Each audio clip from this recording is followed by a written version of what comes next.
So welcome. For those of you who have not met me, I'm Joanne. I'm Joanne Elphinston. Welcome to this first GEMS webcast. It's the first of what I hope will be several. And I'm looking at sharing with you people who I've met along the way, people who inspire me. So today I'm delighted to have this first episode with somebody whose work I respect hugely, and he's one of the nicest human beings I know. He himself was a successful professional athlete before turning his considerable talents to coaching, and of course, as you would have seen in the marketing for this, he of course is the coach of the very top players in squash in the world. He has developed something called the Elite Squash Method, and from Elite Squash, I'd like to welcome Hadrian Stiff. So are you there, Hadrian? I am. Yay! All right, that's so much better. I was talking to a black box, and it felt really odd. Yeah. So it's great to have you here. I'm very excited about having this opportunity. Now I'm just going to escape from something here and get you in the right place, and we're ready to roll. Well, listen, we talked about this just on the phone a couple of weeks ago, didn't we? We did, yeah. And thought we. Exactly. Well, we thought, we're talking about this, and I thought, you know what, I think other people might want to be part of this conversation too. So here we are, and I haven't even begun to touch on how interesting your background is. You're obviously a squash player, but you've been a mover all your life, haven't you? Well, yes, yeah. I think I have, and thanks for the very flattering intro. I'm not used to that, but that's... the first thing you get used to is that he's a very humble guy too, so there we are. Yeah, and I'm really... We chatted briefly before we came on today. Really excited to do this, because we do this a lot. Quite often when we see each other, we do this a lot sort of over a coffee, but rarely have time to kind of really expand on things. So I'm excited about this today. But yeah, I think movement has been a huge part of my life from my earliest days and earliest memories, really. I actually had to ask my mum the other day to dig out some photos of my childhood for a kind of presentation I was doing about movement and where my squash came from, and it was quite fascinating to see these sort of little pictures of me with various sticks and balls and being kind of put into my hands by my father primarily from the beginning. And his way, his influences, and really how he kind of shaped my childhood has hugely contributed to the way that I see movement, and perhaps how I experience and how I developed as a child as well. Mm-mm. And I remember one of our very early conversations, and I'm trying to think how long we've known each other now. Do you have any idea? Over a decade? I'm really bad at this kind of thing, but it's definitely more than a decade. Yeah. So if we kind of go back to how we met, I think you'd stumbled upon the book or something, hadn't you? And then you ended up on a course, or actually, I kind of hunted you down in a way. So yeah, I was at a period where I'd been coaching.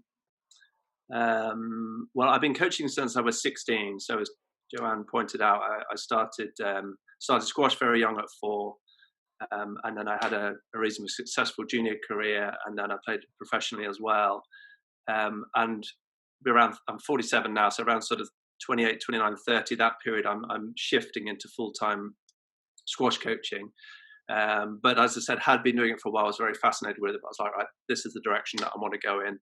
And at that period, we had a pretty decent collection of young players in Bristol, some of whom were really starting to excel. We had a national champion. We had a few that were really showing some potential. And I'd really decided at that point to throw my whole being into coaching and figuring out the best ways to help these young players get better primarily. And at that point, I was trying to understand how to bridge the gap between what I'd experienced as a player and what I could still do fairly well, what I could see the junior doing, and how I wanted to translate what was in my mind and body into their mind and body beyond me showing or describing or any kind of concepts, I suppose. And it was going quite well, and the kids were doing fine, but I couldn't quite understand how to, and I knew intuitively, I think, that I need them to feel what I'm feeling. Yeah. But I didn't really know how to do that. And I mean, maybe it was literally some sort of God-given sign, but at that stage, it was Squash Player magazine, a free magazine that gets circulated around different squash clubs around the world. And I was flicking through that, and then I saw, I can't remember what the headline, you might remember, the headline was something to do with efficiency and fluency and movement, being something which, as I said, I've grown up watching with my father, and then doing pretty well myself. It resonated with me straight away. I was like, who's this person talking about movement fluency? This is, I don't even know her name, this is like something interesting that's in squash. And then the article went on to really touch on, because obviously, it was only a sort of short article, but touch on this idea of experiencing movement, and what movement fluency is all about.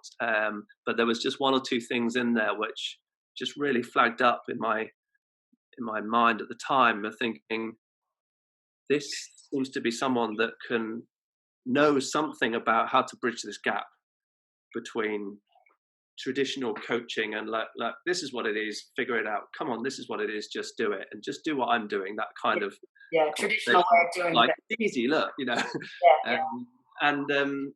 so that following that article, I then, as said, sort of tracked you down and Googled you, and then found the name, and then we had a bit of an email conversation, and then I brought a player to you. I think that was the first. Isn't it funny how you forget how it all emerged? Yeah, Peter Joyce. I mean, I remember it because it was so significant for me. Peter Joyce, and I think he was national champion already at that point. Actually, it's like 12-year-old boy, great little player, but really needed this help with movement. And it was just a complete a day I'll never forget, where we came over to your place in Cardiff, and then I remember thinking, within minutes of you talking, just like, wow, this person thinks like this, and I think like this, and this is already interesting before we'd even opened up your incredible wealth of knowledge to help this young player. And that was the sort of first thing, really, and first moment. And then since then, I've kind of bombarded you with squash players, and I've been on your courses, and great discussions. Absolutely, which I've always enjoyed very much. And when we talk on the courses about movement, and movement being something that needs to start with ourselves when we're working with other people. And I love the fact, I think way back you were telling me, were you doing Tai Chi back then? I did, yeah. I was around 13, actually, 13, 14, which looking back is pretty random for a 13-year-old. 13-year-old, yeah. And I mean, and you're a long-time surfer, skateboarder. You do bring a lot of different kinds of movement into your body and to inform it. Because I was fascinated with what you said there about you saying that this player needs to feel what I feel, and that already is unique. Because many people are actually saying this player needs to do what I do. There's a big distinction between those two things. Yeah, you're right. It's true. Absolutely. Yeah. I think in a way, it's almost like I'm just thinking, well, why am I thinking like that? And I think it is literally desperation to help them feel that level and experience that level. A little bit more recently, but and I suppose that just comes from the I suppose your why, in a way, like why are you coaching? And I mean, we'll come to this, I'm sure, but if the reason is because I desperately want you to experience this, then it's like, it can't just be do what I do, because that's not going to cut it. It's like, I need you to know what this feels like. Absolutely. And I think what's wonderful, I mean, I had this lovely order of things that I was going to ask you. We've kind of leapt right in to the end of the discussion in a way, because the motivation, I mean, for everybody listening, one of the things that really is a stand-up for me for Hadrian is what his motivation is. And it's not shiny bits of tinsel on the wall. If you go to elite squash on a Saturday morning, it's hands down one of the most just happy experiences you're ever going to have. It's jam-packed with enthusiastic kids and families, and what you get is a sense of be a good person, have fun, and play squash, rather than play squash, achieve this championship. It's a very different ethos that you have that starts to develop a safe place for children to be able to feel and express themselves through squash. Have you got any thoughts about that and where that might take a player as they get older? Yeah, absolutely. I mean, I think it's probably useful to mention that my experience of squash is literally from day one. So from 3-4 years old through, I've I suppose experienced the sport on at all the age groups and in kind of all the ways. From I'm just playing this for fun. I'm doing 5-6 sports at pretty high level until I was kind of 16, 17. So I certainly wasn't somebody who was like, right, from the age of 7 years old, I'm going to groove myself, or I will be grooved into a superstar squash player. Not that I was a superstar, but I did reasonably well. But pretty handy. yeah. So I suppose, yeah, my experience initially is like, well, I like doing all these things, like say skateboarding, surfing, multiple sports, and then really around 16, 17, I went, actually, no, this is the sport I want to do, and channeled my energies into it, and then that continued through, like I said, to my sort of 30s when I'd gone through junior squash, experienced that process, into professional squash, traveled the world, played events, won some, lost some, got to 52 in the world. So I was kind of, like I say, did reasonably well. But yeah, it's interesting then to make that transition from essentially performance, where squash was my job. As a junior, probably I was even more motivated actually by results and winning, and to then figure out how to translate that into coaching. And the initial transition was when I was first taking elite squash into the concept of, essentially it was kind of camps for kids. When I was playing professionally, we were running camps for kids every summer, elite squash camps, come and have a load of fun, and I was trying to create this, I suppose, overall holistic environment where you're going to learn lots, have a load of social time, but I'm kind of going to combine maximizing every player to get as good as possible in this fun social environment. So that was the sort of camp concept, which was from I'd say I was sort of 23 years old through to 30 years old. But at that point, I'm not really full-time coaching. I'm still traveling the world and being a pro player. But then when I went, right, I'm now putting my rackets down, and I am Hadrian's squash gone, and it's now all about these young people that I'm starting to work with. Initially, the focus was very much, how am I going to get these guys winning stuff? Right. And that was partly a product of where I'd recently come from, I suppose, is, from a professional environment where it's like, I need to win, otherwise I can't eat. Yeah. I can't get to, and so, it's hugely like at the forefront of everything that you're doing. So then I'm kind of creating this program in Bristol at that stage where we've got this group of players, and I'm trying to figure out the best ways to create the shape and the environment to enable these young people to excel and get to the top. And to be honest, that hasn't changed as far as part of the ethos is concerned. But at that stage, my motivation was definitely driven, I'd say the majority of it driven by, how can I keep winning? Yeah. I was winning as a player, and now I want to keep winning with these young players and be successful. And I have an interesting relationship with it now, because I'm always playing off between what is now a much more holistic view versus, but there's still an outcome here that we have to achieve. But yeah, that environment was interesting, and I was highly motivated by how many results we were getting, where the rankings of the kids were, and so on. But that was a strong and positive driver. I would still say that I was definitely coaching holistically, and that I'm always and always have been somebody that would give everybody the opportunity. I wasn't just picking on the best players and going, right, I'll get you to the top and everybody else can go over there somewhere. Yeah. So I was still trying to help as many players as possible, knowing only a few would get through. But I think over the years, as I've evolved, what was a junior program then that became quite successful and quite big in Bristol, to then build in a professional scene alongside that, and then an adult scene alongside that. So as you said, you can kind of come in on a Saturday morning and you could see, well, it's actually a Sunday morning now, but you could see, young children from the age of sort of 3-4 years old knocking balloons around. Yeah. With Seamus, who's on this call somewhere. Yeah. That session would kind of transition into children which sort of 10 to 11 to 12 years old, a little bit more capable and playing a bit more squash. But then 2 courts down, you could have the world number one smashing the ball through the front wall, and then you could have people that are just picking up a racket for the first time on another court. Yeah. And I love that concept of this environment which wraps everyone in the same space, as you say, this kind of safe space where there's no egos, there's no the top players go down here and the bottom ones go down there, or I'm only coaching the top ones because whatever, that's what I should be doing and whatever, whereas I don't, I dot between everybody.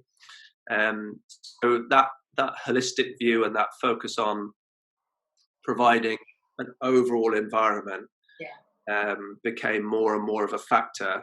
And of course, my time has shifted more and more towards the professionals as that scene has developed. And then I suppose the sort of where I am now, where I have Mohammed, who's the world number one. He has won a world championship. He's one of the most successful squash players ever. I've been involved with his squash since he was 17, so it's just over 10 years now. Yeah. So that project in itself, alongside everything I've just talked about, has also been really interesting in how it challenges my relationship with why I do what I do. Yeah. Because he is the shiny thing. Yeah, he is. No question, him winning stuff and me having an association with that, of course, is fantastic, and it's potentially addictive. Yeah. I think, like I said, we've talked about it before, and it's a challenge, I think, for any coach that's working with anybody that perhaps is playing at a high level, or is aspiring to a higher level, or is really needing and gaining big results. That has to be managed cleverly and carefully. Yeah. Because particularly with someone like Mohammed, as I said, he's been world number one. God, I should know this, but it's over 40 months. So he has top few longest records one in the history of the sport. So it goes without saying that he's pretty motivated by breaking records and numbers. And the majority of my journey with him has been, I'll just help you do that. Yeah. I'd say only really within the last 2 to 3 years, partly because it's been necessary. He lost his number one spot and went to number 2. I think he went to number 3 at one point. And it enabled me an opportunity to say, okay, you've done your trajectory from 0 to hero. And I've just helped you. And I've, in a way, kind of kept quiet on this and just supported you and given you everything I need to keep you winning. And then it was when he kind of toppled off that there was an opportunity to say, okay, let's start exploring why that's happened and how we can get you back up there, but also returning to understanding really what this is all about. Like, what is your why and why are you doing this? Which simultaneously asked me to ask that question. And that's been really enjoyable because he's now back at the top as a product of a shift in relationship with winning and a shift in relationship with sport. Not huge, but enough for him to go winning at all costs and just put myself through the wall and do it in a real, he's known as the Beast. I was going to say. He's like this insanely, robust and mentally, powerful individual that, is outstanding, like inspirational in how he's able to go through things and find ways through under circumstances where most people just wouldn't manage it. But as I said, the interesting thing of the last period, this kind of transition over the last 2-3 years is like, well, you're 26, 27. You can't be the beast forever because you just won't last, because the new gazelles coming through are just going to spring past you. So you need to be clever now, and you need to change your relationship with learning, change your relationship with sports slightly, so that you see your development as much more of a growth focused thing rather than a winning focused thing. So how much more can you grow and learn? And if that takes you back to number one, excellent. If it doesn't, need to figure out more. But the driver is shifted to growth and development and really understanding what he needs, rather than just need to not lose. Absolutely. It's not a case of go back into the gym, do more squats. Exactly. So frequently is the fallback, isn't it? You know, like, let's just go and like we'll do more cardio, we'll do more strength, we'll do more of whatever it is in desperation to get back to where we were. And what you're talking about here is a real shift in attitude in all the factors, really. So it's fascinating, actually, Hadrian. And from a movement quality point of view, I mean, when did movement quality really start to become a priority for you? I mean, within playing, I think I was just fortunate that it was just something that I had. It was my thing, maybe, that I had from a young age. I think as a product of watching my dad play, and we were talking about mirror neurons before we chatted today, and I think that's a prime example. Just watching this person move so gracefully, so smoothly around the court, and literally from being in like a carry cot behind the back of the glass back, sort of just seeing this. And I think that just filtered into my nervous system over time, and then various other influences in the squash, but it's sort of something that I just had. So then I think when I went into coaching, I realized that it was an area of expertise that made sense to me, that I could communicate pretty well.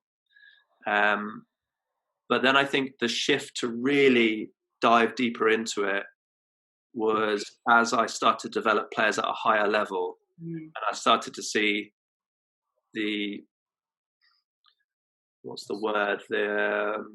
suppose the sort of knife edge between performing at the top, playing a lot of events, like especially for juniors, sometimes it's 20 events a year, plus training, coaching, schoolwork, so on, and thinking, okay, well, we've got a few kids that are starting to win some stuff here, but this lad's now 12 or this girl's now 10.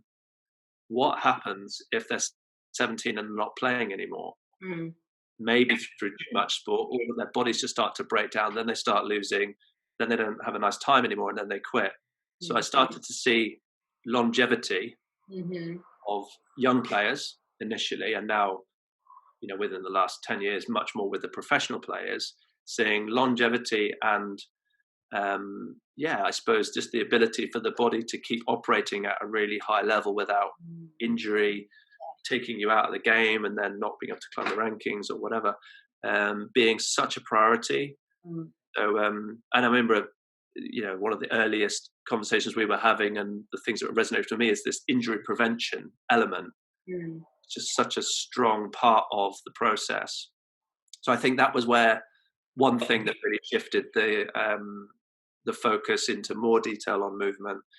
And also then the other thing, which I still say now when I'm coaching as well, actually, is that if I've got a player or a group of players and I'm looking at where I can make the biggest impact, primarily I can go into technique, I can go into tactics, I can go into kind of the mental side, mentality, and I can go into movement.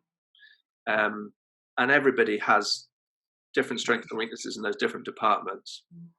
In the early years, I was all about technique. It was all about what the swing was doing, where the racket face was going through.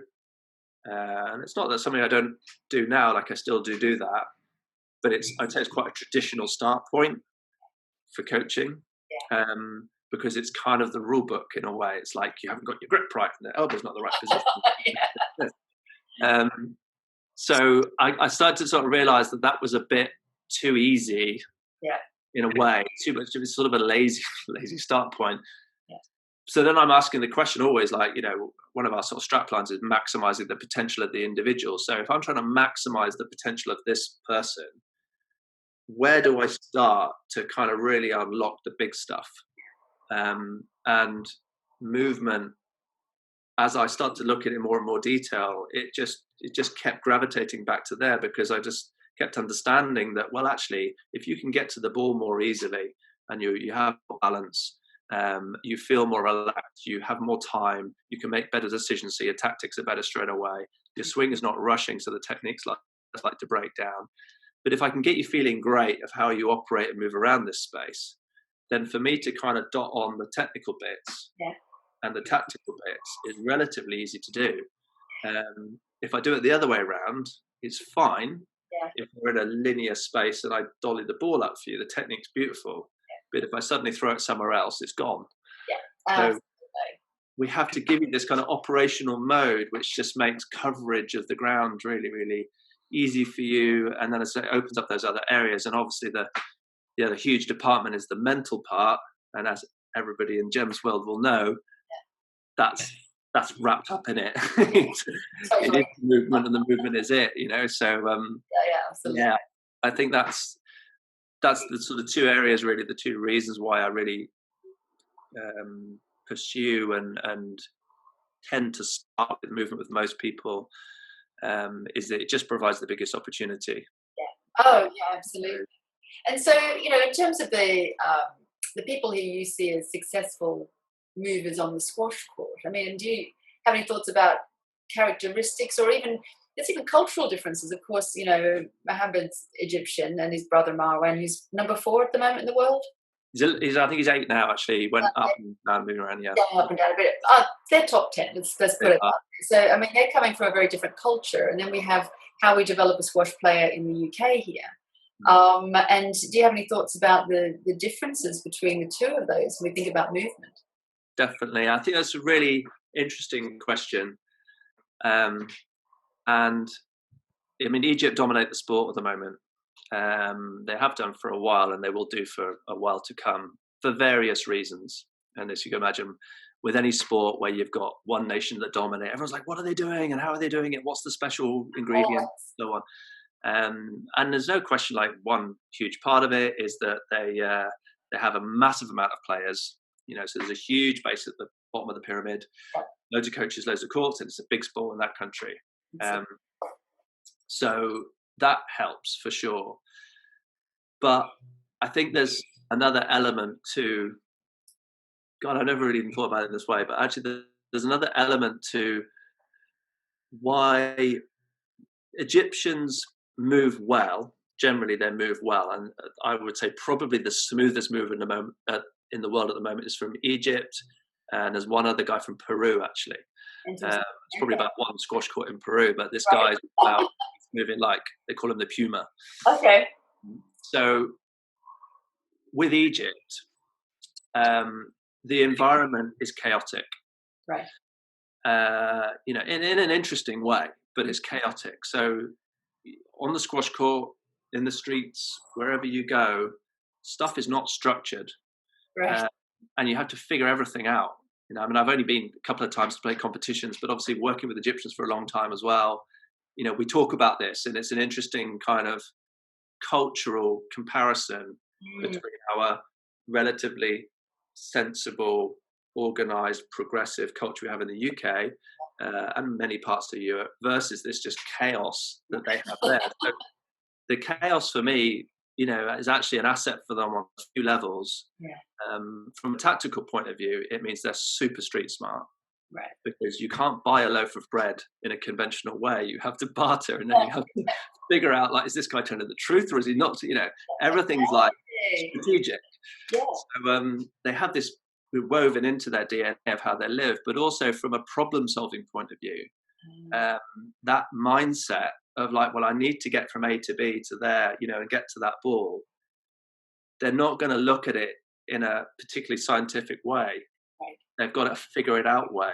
So they've got to figure it out mentality and any process that they're going through buying a loaf of bread, but they've also got it when they're solving movement patterns or difficult things that are going on the squash court. The other thing which is very relevant in Egypt is the coaching style. One of the players that I work with summed it up quite nicely. He said that they tell you what they want you to do, but they don't tell you how to do it. Oh, okay. Interesting. Which is really, like a great insight into what's so fascinating about how they develop players. And it is not the case that it's all just chaotic and all over the shop. There's definitely some structure there and there's some technique and so on. But the overall method philosophy is, here's a situation. Yeah. This is what you guys can do.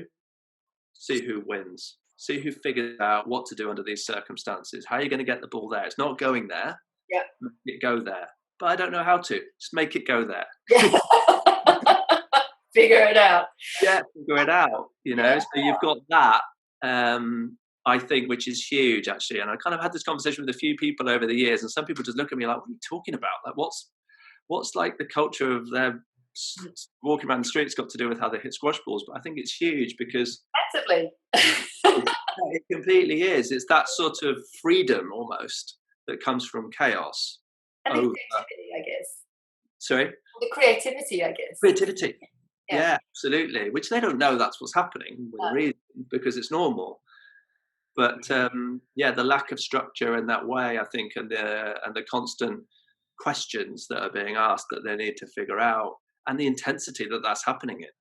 The intensity is extremely high in how they train and how they live on a daily basis. Yes. So the speed that everything happens up here is also ramped way higher than our kind of dump kind of practice that we do. It's way more gameplay.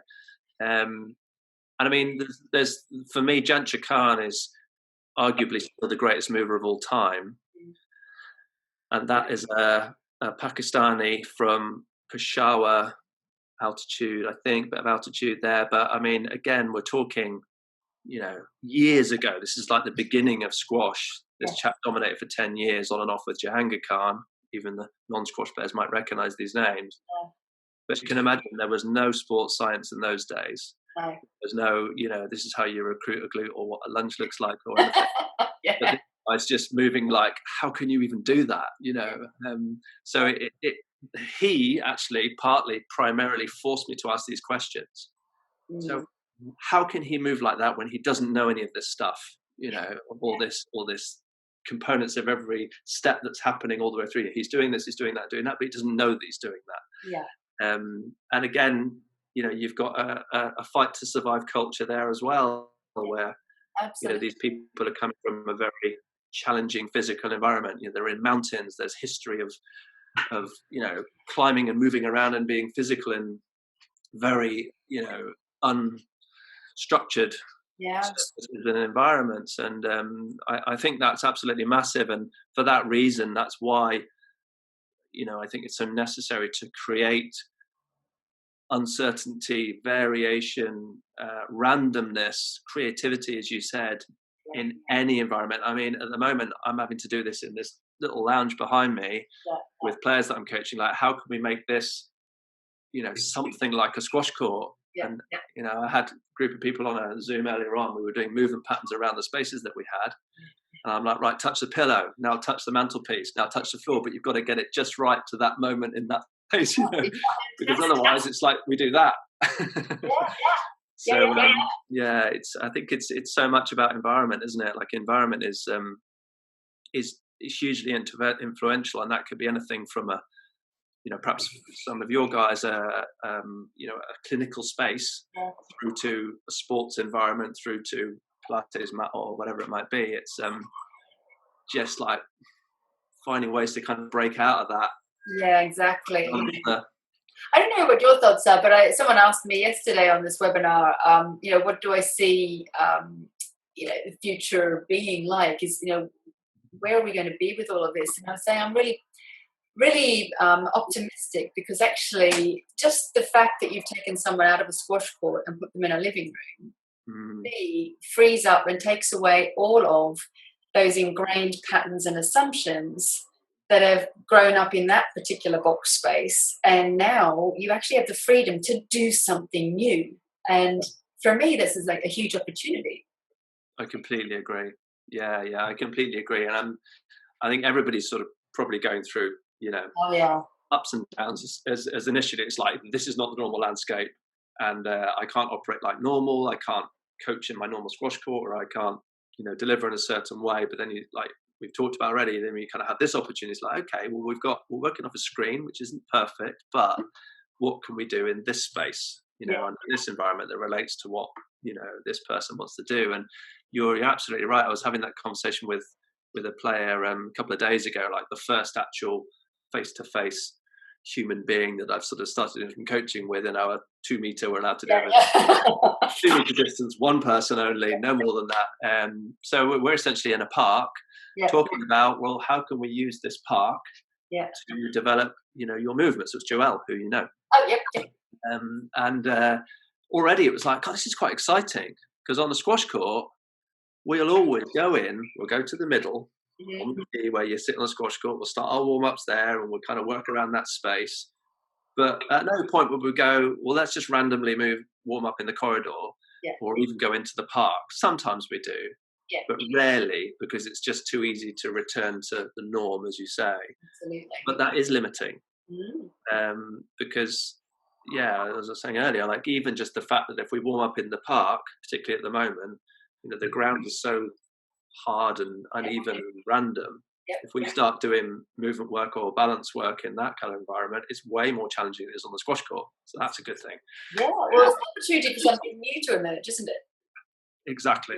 Instead of trying to plan, I want to plan for a new movement to now. How can I make a technique to do that? And you just look after it by going into a different environment. Exactly. Yeah, that's it. And I think this is the thing that's so, it's so easy to sort of avoid with something like squash, is that you just can't plan for anything. Like the environment shifts so often, the landscape shifts so often as you move from one court to the next. Sometimes you've got a glass court, and sometimes it's at night and you can see, and other times it's kind of daytime and you can't see. There's a court in El Gouna in Egypt, which is a beautiful holiday resort. But just every year, for various reasons, they get this kind of hot wind that comes at night.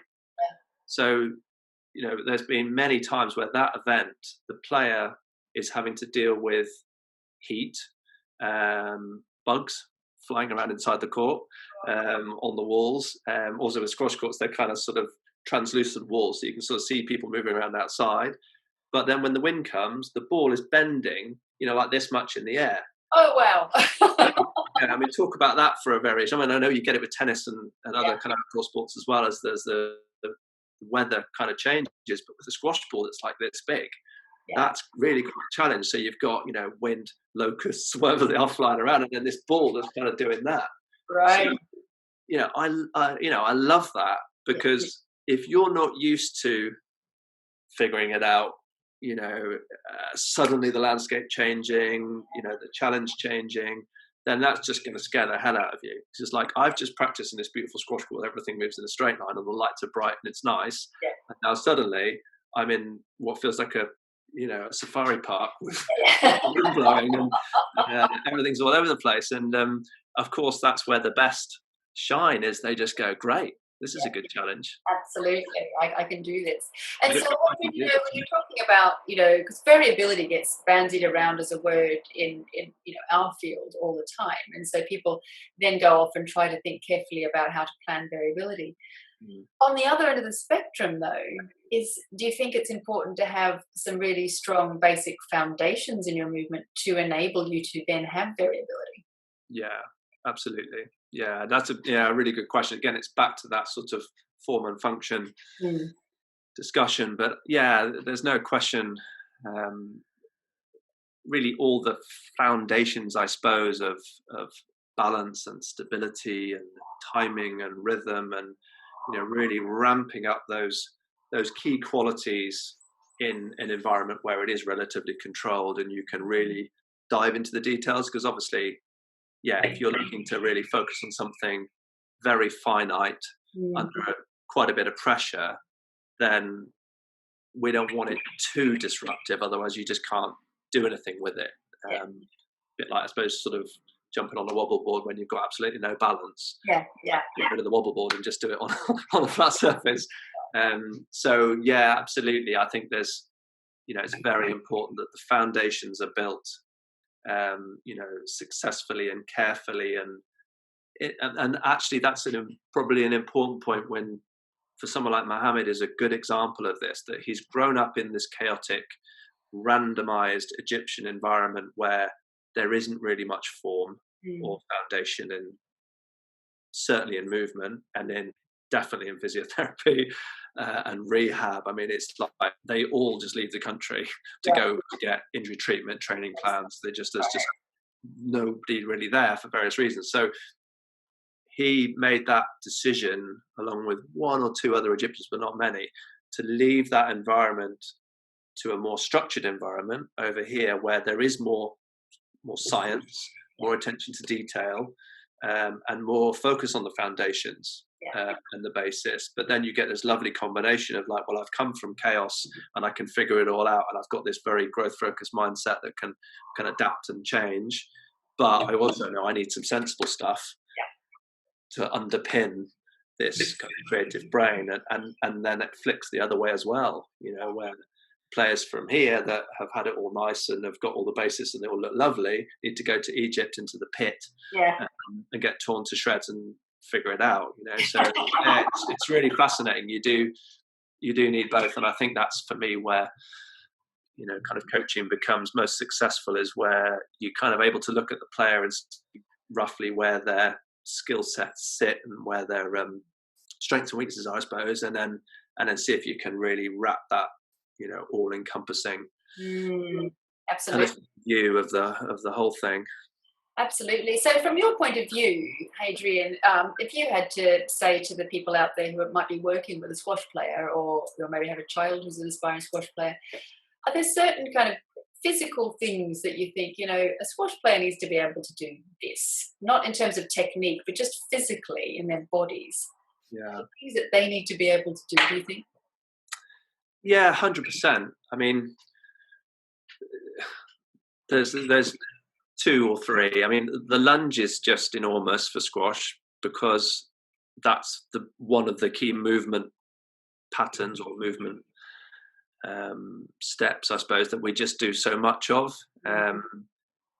Possibly more than any other sport. I think it is more than any other sport. There are a couple of other sports that maybe do it slightly like badminton, maybe, but there's something with squash where when the ball's bouncing kind of this high off the floor, we've got to get our whole body on one leg going forward, down to that level and back out again, and then multiple other variations around that of different heights and depths of lunges in multiple different directions. So, the lunge in its simplest form, progressed all the way through to a multi-directional version of that, is absolutely fundamental, and obviously something we've spent time on, and it's amazing. Something relatively so simple just can go deeper and deeper and deeper, and there's many levels to improve that. So I think that's one huge area.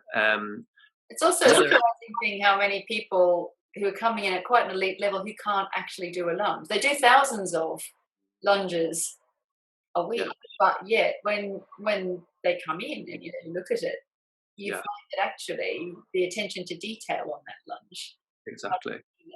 That's really interesting. It really is, and as you said, it's something. I mean, I'll sometimes, it'll start off as a warm up, and an hour later we're still basically doing a lunge positions, and we still haven't picked a racket up, because that's what's necessary. At top 10 in the world, that's happening. So, the lunge, and then it's really about. I mean, agility for me is almost a bit more of a generic term, but I'd probably better describe it as like freedom of feet. Yeah. Freedom and lightness and adaptability. And I spend a lot of time teaching concepts around what will help someone's feet be more versatile, lighter, faster, freer on the court. So with squash, particularly as you come into the center of the court and you have to move out to the different corners, that movement as you leave the center to go to the next area is enormous. I suppose, if you're on a tennis court, it generally happens a bit more around the baseline, and it kind of goes sort of laterally and then occasionally forward. If it's a bit of a general description, but so the pattern, I'd say, is kind of relatively simple, or a bit more simple compared to squash, where it can go 6 different areas. We've got to go that way, basically backwards, where not many other sports do. So I think that complexity of footwork and everything which really wraps into that ability to be light and tall and floating. I spend more time lifting people up out of their legs than I do. Well, that's all I do. I was going to say dropping them down, but I don't. Tall and light and free and up, so that you can drop and go, rather than down and ready. This sort of that's really key for a lot of that right there. That's a real gem, because most people think it's about the down and ready, and you go from sport to sport to sport, and everyone's in this kind of crouch. Yeah. But that whole business of the elasticity that actually is created, because I remember way back, and you were talking about getting off the tee. Do you remember you saying the thing I want them to be able to do is get off the tee? Yeah. And the big thing was actually the small thing, wasn't it? It's just in terms of just the little. I think it was the vertical hip release, wasn't it? Yeah. Yeah. Oh my gosh, they actually need to do that. 100%. Movement. Yeah. Absolute game changer. Yeah. Because again, like you say, it's that difference between going let's almost like drop into the legs before the movement happens, and then spring up. Yeah. And I've just had so many videos where I've been working with players and go, look, the ball's gone that way, and you're still in the air. Yeah. You need to be on the floor now because it's right over here. Yeah. So we need to reverse that process, and I say then it's about being up and relaxed to be able to drop, to then to switch on and to go. But even that little sequence in itself is obviously, there's quite a lot happening there, and there's real timing elements to it of the speed of the drop, the go, the split. But essentially, that you asked before about characteristics of great movers, and I went off on one about random movement, but actually, relaxation would certainly be right in that top 3. Absolutely. Relaxation of the body, and the ability to go from letting off muscles to then switch on, off to on, and actually even knowing that. Of course, the great movers don't know it; they just do it. But those that don't find that so easy, explaining and showing how to go off to on is absolutely game changer. So I think the lunge, the freedom of feet.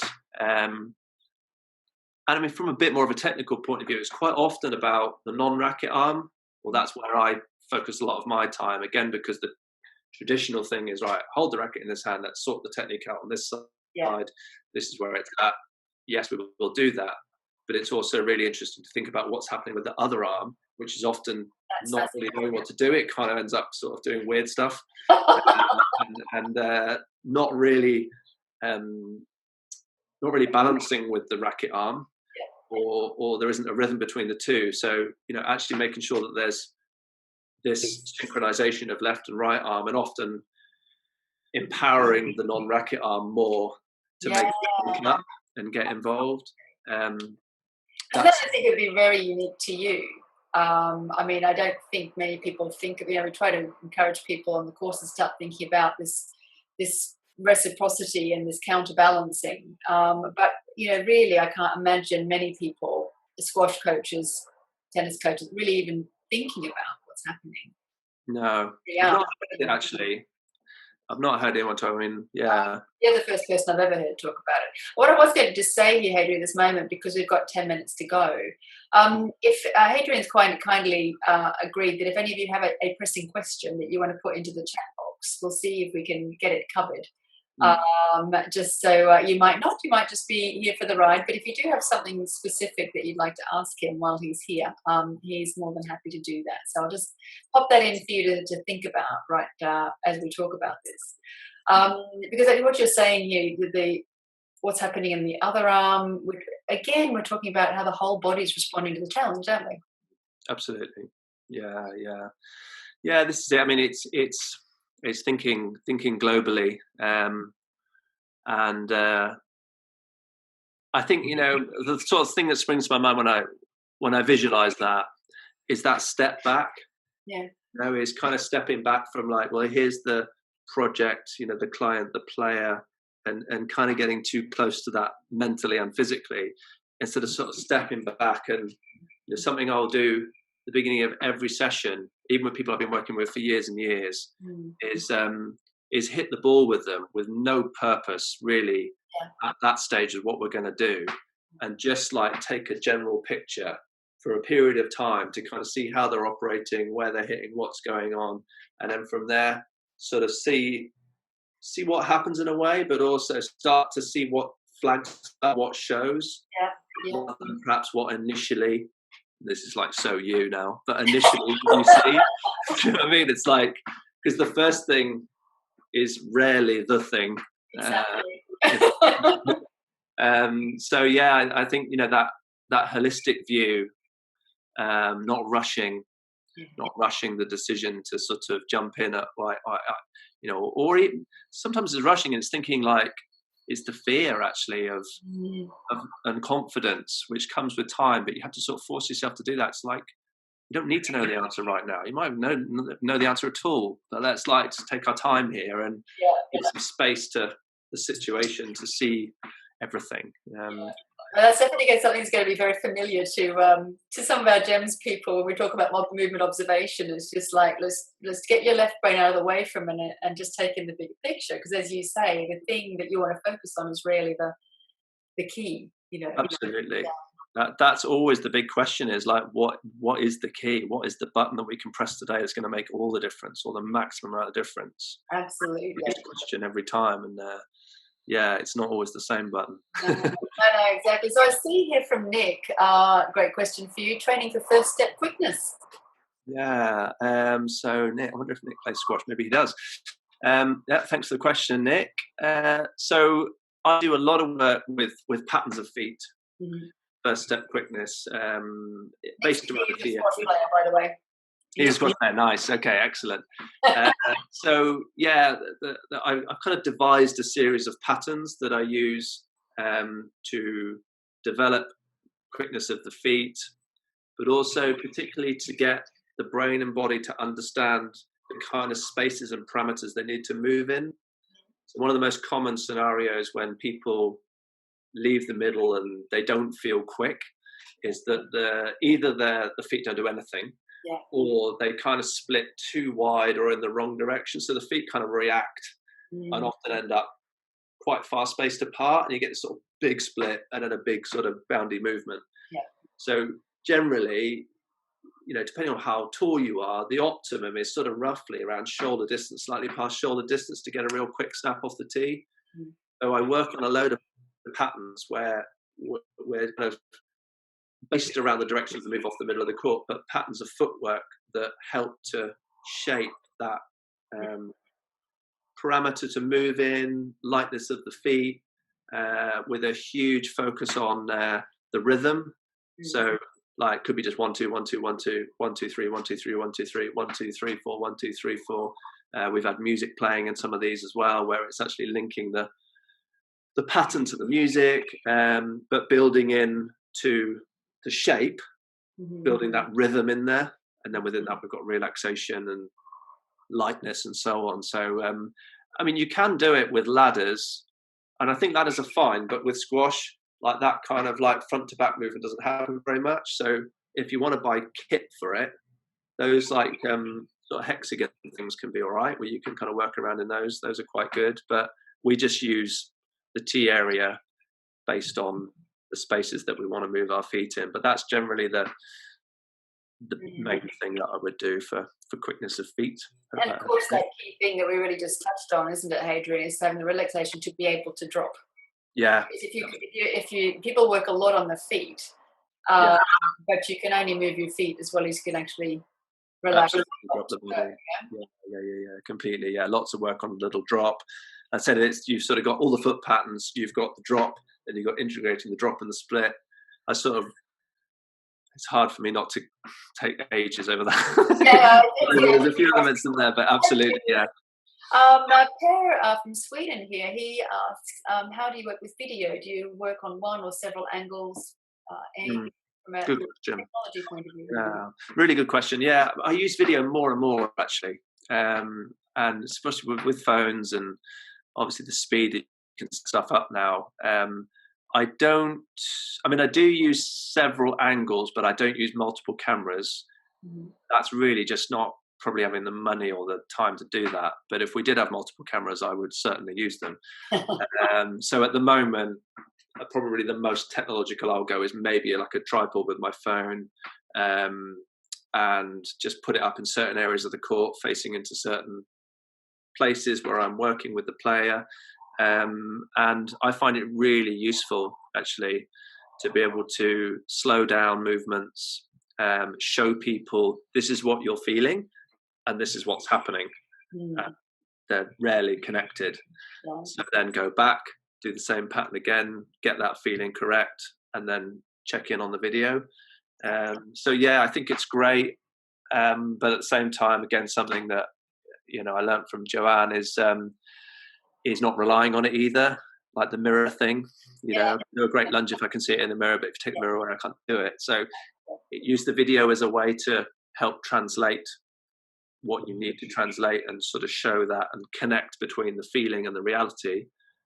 And then obviously the objective is that you then don't need it after a while. But I think videos are great.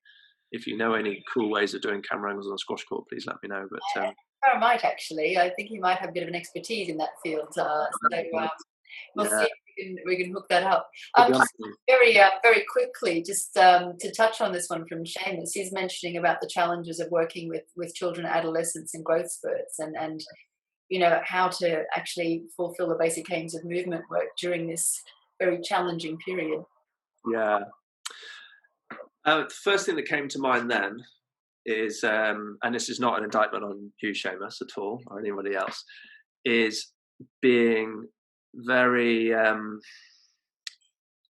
what's the word? Just keeping it super fun, actually. When kids grow, and I remember this big time at 14, I suddenly just went, and I was just felt like I couldn't even put one foot in front of the other, and where's all my coordination and squash gone to?